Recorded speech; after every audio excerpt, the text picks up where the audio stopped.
Here on the banks of the River Mole, Surrey seems to collapse in a mess of motorways and suburban sprawl. The village and church of Stoke D'Abernon are poorly signposted, but an enclave of manor house and churchyard clings to the riverbank, an oasis of civility. Some wealth did penetrate into the wooded land south of the Thames during the Middle Ages. There was a settlement here from Roman times. Stoke D'Abernon can even lay claim to have seen the first recorded honeymoon in English history of Henry III's tutor with the daughter of the Earl of Pembroke. The event took place in 1189 and is related in a French poem, L'Histoire de Guillaume le Maréchal. Stoke Church was heavily restored by the Victorians, and the interior is dull at first sight. But patience is rewarded with a gallery of church art of all periods, including medieval glass and two of the earliest brasses in England.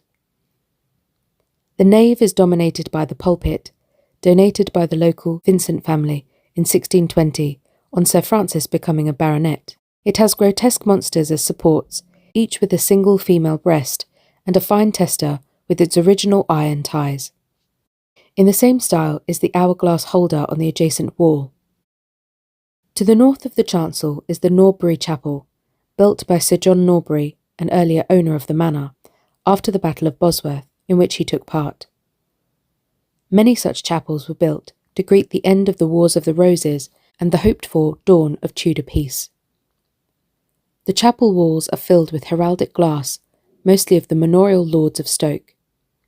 Their surnames changed 7 times, the result of inheritance through the female line. 2 large, crude, but most enjoyable Jacobean monuments fill the north and east walls. To the east is Sarah, Lady Vincent, who died in 1608. The lines of her hair, ruff and sleeves are meticulously carved, and the horizontal folds of her dress defy gravity. Her parents-in-law, Sir Thomas Vincent and his wife, died only a few years later, but their tombs show a stylistic change. The elder Lady Vincent is portrayed as more relaxed, her draperies falling naturally. A small memorial on the wall portrays old Sir John Norbury himself, incongruously depicted in 17th century armour. Stoke's greatest treasures are the brasses under a carpet on the chancel floor. The left-hand brass is of Sir John D'Abernon, who died in 1277. It has been dated by its armour to circa 1320, making this possibly the earliest extant brass in England. He is clad still in 13th century Crusader chainmail with a surcoat and shield filled with Lamange enamel. His feet, with cruelly spiked spurs, rest on a curiously shaved lion which is biting his lance. Though he is in full knightly regalia, his legs are uncrossed, a symbolism now regarded as obscure and unrelated to Crusader status. This is the only known case of a spear in a military brass. Next door lies Sir John's son, who died in 1327.